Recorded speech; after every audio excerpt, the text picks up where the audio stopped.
Et l'invité de Tir Croisé ce soir, c'est Olivier Besancenot. Bonsoir. Bonsoir. C'est un candidat à la présidentielle, membre de la direction du NPA J-5 avant les départementales. Est-ce que vous avez peur du Front National? Peur, non. Le Front National, c'est pas d'abord la peur qui m'inspire, c'est plutôt de la révolte et de la colère. Voilà. Je pense qu'on a une campagne militante qui est complètement inexistante et on a une campagne née par les partis traditionnels complètement à la ramasse, très très loin des préoccupations quotidiennes de millions de personnes. Donc, pensez à Manuel Valls? Oui, à Manuel Valls, mais à tous les autres. Je veux dire, il y a un décalage comme jamais entre le quotidien de la population et cette campagne et la représentation politique. Aujourd'hui, les gens ils sont animés par des problèmes de logement, des problèmes de services publics. Il y a des mouvements sociaux d'ailleurs actuellement, y compris sur les salaires, on l'a vu, à Sanofi, les retraités qui ont manifesté sur les pensions.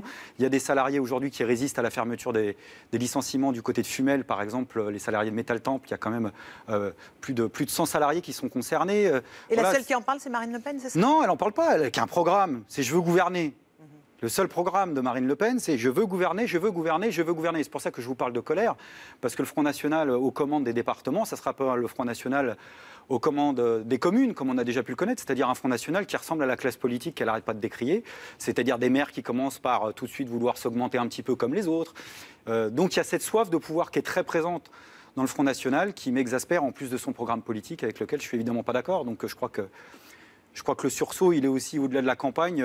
Il peut avoir lieu, le sursaut? Vous l'espérez? Vous misez dessus? Oui, mais je pense que ça dépend comment on prend le problème. Si, là, il y a par exemple une initiative unitaire extrêmement importante qui aura lieu samedi. C'est une manifestation contre toute forme de racisme.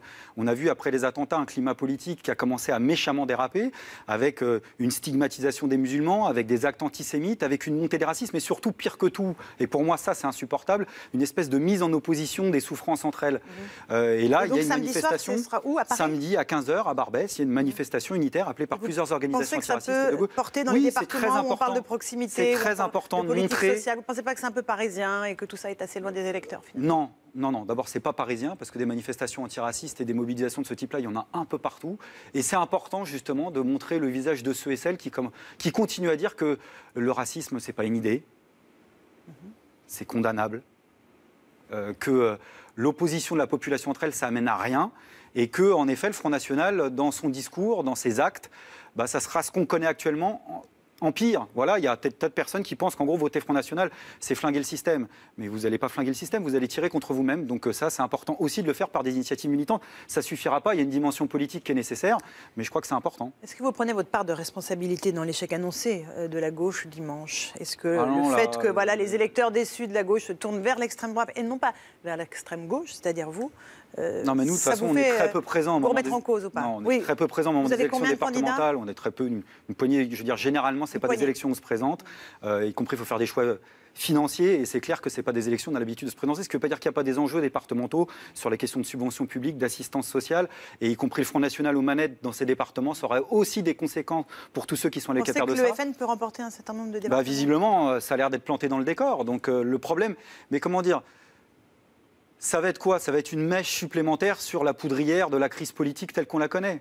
Une mèche supplémentaire. Voilà, on est déjà sûr du résultat. Et c'est pour ça que je vous dis qu'il y a un décalage entre ces élections et la crise politique telle qu'elle est.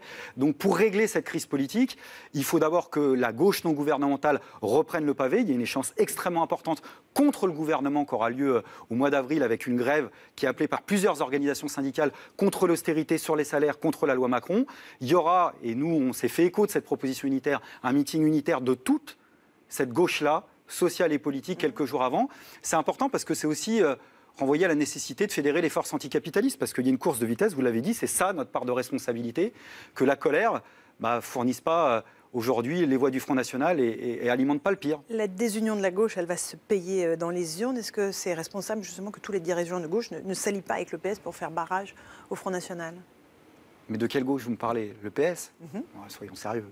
C'est plus un parti de gauche? Je ne sais pas si c'est des militants, oui, à la base, probablement, mais je veux dire, on a un parti socialiste qui mène la même politique que la droite au pouvoir. Il y a des millions de personnes qui ne font plus la différence entre la gauche et la droite, et ça, ce n'est pas de ma faute, c'est de leur faute à eux. Ce n'est pas la faute de la droite. La droite, à chaque fois qu'elle arrive aux affaires, elle fait une politique de droite. Le PS, quand ils arrivent au pouvoir, ils mènent une politique de droite, et c'est pour ça qu'en effet, des millions de personnes ne font plus la différence, croient que le FN fait partie de la solution, alors que le FN fait partie du problème. Donc le moyen de répondre à ça, c'est qu'on ait une gauche non gouvernementale décomplexée qui assume de faire le bras de fer, le rapport de force et de fédérer ses forces. Le problème de la gauche non gouvernementale, c'est pas la désunion, c'est qu'une partie de la gauche non gouvernementale est une fois avec le PS, une fois contre le PS. Et c'est là où on n'y comprend plus rien. Et c'est comme ça que le PS nous l'a fait à l'envers depuis 30 ans, à chaque fois qu'ils arrivent au pouvoir. La démonstration de force qui a eu lieu hier dans l'Essonne, où il y avait Emmanuel Valls, Emmanuel Cos, Jean-Christophe Cambadélis, Jérôme Gage, elle sert à rien pour vous? Ça intéresse qui, en réalité? Franchement, démonstration de force. Moi, je vois pas de force. Je vois du blabla, je vois quelque chose qui est très loin de nos préoccupations. Je vois des vrais problèmes qui ne sont pas traités. Je vois un service public de la santé qui est en train de s'écrouler, 22 000 suppressions d'emplois qui nous sont annoncées. Ça, c'est des thèmes super concrets, voilà, qui touchent tous les départements. Ça, c'est pas parisien. Une personne sur 3 qui renonce au soin faute de moyens. Et on a un gouvernement qui propose, avec sa loi actuelle, la loi Touraine, d'augmenter, d'accentuer les difficultés pour ces personnes-là. Donc ça, c'est des sujets concrets. Il parle de quoi? De petites phrases, voilà. Et au fond, on a une classe politique qui se résume à ça. Et c'est là où est le problème. C'est qu'on a finalement une droite qui court après le Front National, une gauche qui court après la droite et une partie de la gauche radicale qui rêve que d'une seule chose, c'est de faire la gauche d'avant. Donc nous, on propose de faire autre chose, de prendre conscience, je dirais, de la colère qui est présente aujourd'hui et d'essayer peut-être de s'inspirer de ce qui se passe au-delà de nos frontières. Je pense de leur grec et de leur espagnol, par exemple. On va en parler dans un instant. Nicolas Sarkozy, il était aussi dans l'Essonne hier soir. Il affirmait que Marine Le Pen n'était pas d'extrême droite, mais d'extrême gauche. Une référence est faite au fait que les deux programmes de l'extrême gauche et de l'extrême droite seraient assez similaires sur la question économique. Donc lui-même est anticapitaliste, j'imagine. Voilà. C'est une blague? Je sais pas. Mais c'est tellement c'est tellement dérisoire leur mélange des genres. La réalité, les faits, c'est qu'on a une classe politique de droite, pour commencer par elle, mais aussi une partie de la gauche qui a suivi le verbiage, le discours du Front National. Et le drame aujourd'hui, c'est que du point de vue des idées, je dis bien du point de vue des idées, le Front National a marqué beaucoup de points sur l'immigration, sur l'Union européenne, sur les frontières, sur la peine de mort. Et pourquoi? Parce que celui qui défile derrière vous, là, en ce moment, comme tous les autres, ils nous ont parlé en boucle, d'abord du problème de l'immigration, comme si l'immigration devait forcément être un problème, du fait qu'on ne pouvait pas accueillir tout le monde, du fait que finalement, il fallait à un moment donné trier au sein de l'immigration, jusqu'à des mesures clairement, je dirais, oui, xénophobes, parce que quand on voit le nombre d'expulsés d'immigrés qu'il y a en France, franchement, il y a de quoi se poser des questions. Donc c'est eux qui sont responsables, donc leur verbiage, au bout d'un moment, me laisse de marbre. Olivier Besancenot, un livre publié aujourd'hui sur Patrick Buisson par 2 journalistes du Monde révèle que l'ancien conseiller de Nicolas Sarkozy aurait également, je mets évidemment le conditionnel, conseillé Jean-Luc Mélenchon. Il lui aurait conseillé de quitter le PS en 2008, il lui aurait dit qu'il y avait un espace à gauche à conquérir pour lui. Est-ce que ça vous étonne? Est-ce que vous étiez au courant ou pas du tout? Non, vous venez de m'apprendre l'information, donc vous avez raison d'insister sur le aurait. Oui. Je peux pas y croire. Je ne peux pas croire à une telle proximité. Proximité de quelqu'un qui est de la gauche radicale avec un logiciel, celui de M. Buisson, qui est celui d'un dirigeant d'extrême droite, clairement raciste. Le logiciel de la gauche radicale, si vous voulez, c'est l'antiracisme et l'internationalisme. Donc pour moi, c'est incompatible. Donc je suis sûr que Jean-Luc Mélenchon va s'exprimer et lever ce malentendu. C'est ce que vous lui demandez ce soir? Moi, je ne vais pas lui demander quoi que ce soit, c'est à lui de voir. Mais, Vous n'avez pas de contact avec lui? Si, mais là, sur cette question-là, le contact qu'on a en ce moment, c'est plutôt pour préparer le meeting unitaire du mois d'avril dont je vous parlais. Si les faits étaient avérés, ça serait gênant pour vous? Pour moi? Pour lui? Pour moi, je suis tranquille, ça va. Je peux pas faire, prendre une information, je ne vais pas commencer à spéculer qui nous disent. Voilà, qui nous disent. Vous avez soutenu Alexis Tsipras, qui est devenu Premier ministre de la Grèce. Est-ce que vous êtes déçu ou enthousiaste pour l'instant? Non, je suis surtout... ni l'un ni l'autre? Non, moi je suis enthousiaste de ce qui s'est passé, de ce qui continue à se passer en Grèce, du point de vue d'une mobilisation populaire qui réclame finalement qu'on arrête de lui faire payer la facture qu'on nous fait payer aussi d'une certaine façon en France. Donc ça, c'est un exemple à suivre. Simplement, il y a un bras de fer qui est entamé avec l'Union européenne et c'est pour ça que je me sens plus qu'enthousiaste ou quoi que ce soit. Je me sens surtout le devoir de solidarité par rapport à ce peuple-là. C'est-à-dire que le programme sur lequel Syriza a été élu doit être appliqué et ça veut dire en finir avec le chantage de la Banque centrale européenne et des gouvernements occidentaux, du cœur de l'Europe. Je pense au gouvernement allemand, mais pas que. Il y a la petite musique qui consiste à dire qu'il n'y a que l'Allemagne et son gouvernement qui est méchant avec le peuple grec.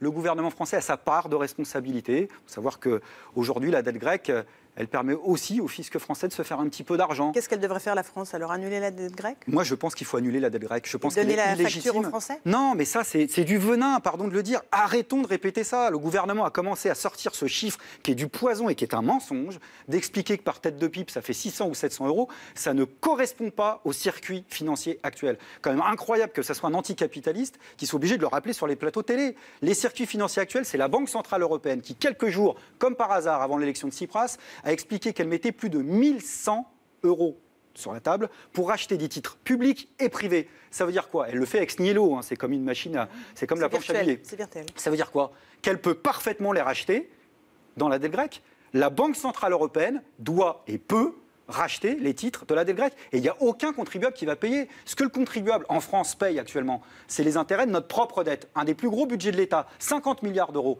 Ça fait en effet peut-être 600, 700, 800 euros par tête de pipe. Donc on arrête à un moment donné de remonter les peuples les uns contre les autres, parce que c'est ça qu'on distille, surtout quand ça ne correspond pas à la réalité. Et j'en veux au gouvernement de mener de cette campagne-là. Parce que d'un côté, on fait bisous avec Tsipras quand il déboule en France, puis de l'autre côté, on distille ce venin-là, et ça alimente quoi? Ceux dont je vous parlais tout à l'heure dans la classe politique, c'est-à-dire l'extrême droite. Il se rend, M. Tsipras, lundi à Berlin pour sa première visite en Allemagne.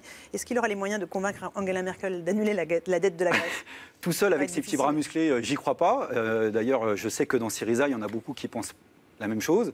Et du coup, l'issue, c'est aussi les mobilisations. Et vous savez qu'on ne peut pas comprendre ce qui s'est passé en Grèce, politiquement, si on ne comprend pas que là-bas, il y a eu 30 journées de grève générale, il y a eu un puissant mouvement des indignés. C'est la même chose en Espagne. C'est pour ça que je vous dis, la gauche radicale en France aurait peut-être intérêt à prendre le problème à l'endroit. Et prendre le problème à l'endroit, c'est plutôt que de courir après les autres à chaque échéance électorale en faisant finalement comme les autres. Peut-être qu'on ferait bien de reprendre le pavé. Et je vous le dis, la grève du mois d'avril contre l'austérité, ça sera la vraie riposte contre le gouvernement, la vraie opposition au gouvernement, et cette fois-ci, elle se fera sur des bases de gauche, plutôt que sur des bases de droite, comme ça a l'air de se profiler ce week-end. Reprendre le pavé, ça veut dire battre le pavé?